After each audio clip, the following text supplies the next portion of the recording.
Welcome back to Tech Tips with Cameron. Today we're looking at Gemini in education, Google's generative AI. We're also going to explore the question, what is Gen AI? Stick with us. All right, so I thought, who better to ask about Gen AI than Gemini itself? Let's check it out. All right, let's ask it. Explain to teachers new to using Gemini what Gen AI is. One thing I love about Gemini is that it is able to take ideas and explain them in different ways. So if you're looking for different things that you can do to really enhance learning for your students, you can ask it to write analogies. So check this out. If you're not sure about Gen AI, imagine you're teaching a student how to write a story. You show them examples of good stories. This is the training data that goes into the AI. They would learn about characters, plot, setting, dialogue. After seeing enough examples, they wouldn't copy the stories they've read. They start to write their own original stories. Gen AI, like your student, has read a vast library of information, the whole internet, and can now use that knowledge to create something entirely new based on the prompts and instructions you give it. So really, what it is it's a tool to supercharge your teaching. It's going to make life for you in the classroom easier so that you can spend more time with your students. So now we have the what. What is Gen AI? But we need to know, why is it powerful? What's it useful for? And what we can see up here is it's given us some really important ideas. It can help us create content such as lesson plans, worksheets, and quizzes. Huge is it can help you differentiate instruction.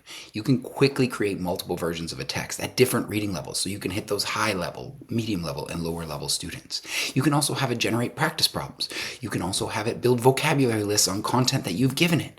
It can help you spark creativity. If you're feeling like, I need a cool gym lesson, but I haven't done this, or this. You can say, I need to cover these topics, and I need it in a gym lesson, and I want it in 20 minutes. Boom, it can do it for you. It can also automate administrative tasks like writing parent emails, summarizing long articles, or creating study guides. So it can really do a lot for you as the educator.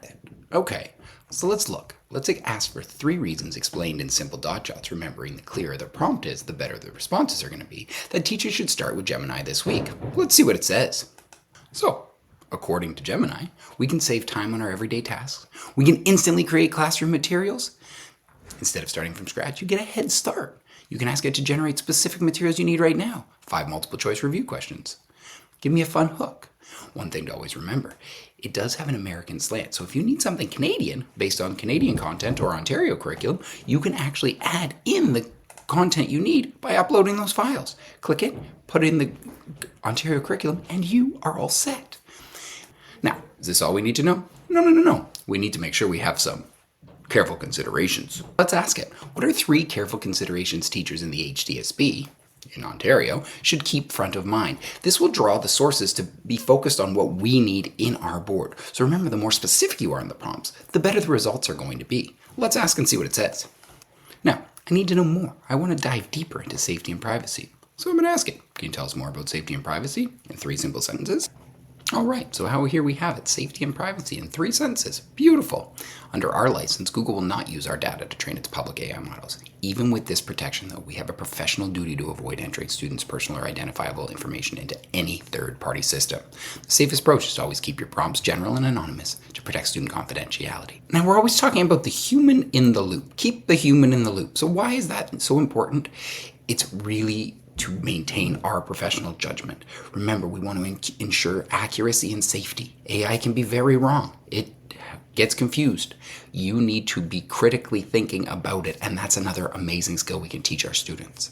You need to check for bias and make sure that everything aligns with our HDSB values. It was trained on the internet and does have biases. You're the professional, so you can know when something is culturally insensitive, lacks a good perspective, or doesn't align with our goal for equity and inclusion. And remember, we can get it to connect with the curriculum. It doesn't know the specific expectations of the grade 5 science unit or the unique needs of the students in your classroom, unless you teach it. You are the expert who adapts, modifies, and connects the content to your actual lesson. It's just a tool, like a calculator or a textbook. The human in the loop ensures that we are using the tool wisely, ethically, and effectively to help students learn. So, should we use it? Let's dive in. If you were talking to a teacher thinking about Gemini, what would you say to them to encourage them to start in 1 simple sentence? And there we have it. Before you start planning for next week, ask Gemini for 3 creative lesson hooks and see how 5 minutes of playing can save you an hour of work this weekend. That's it for me this week. This has been Tech Tips with Cameron. Remember, if you have any questions at all, please always reach out. techtips@hdsb.ca. Those will come. And if you have any suggestions, ideas, further videos you'd like to see, let me know and I'll make sure that they happen. Remember, play, practice, and pass on any questions. We'll see you soon. Bye-bye.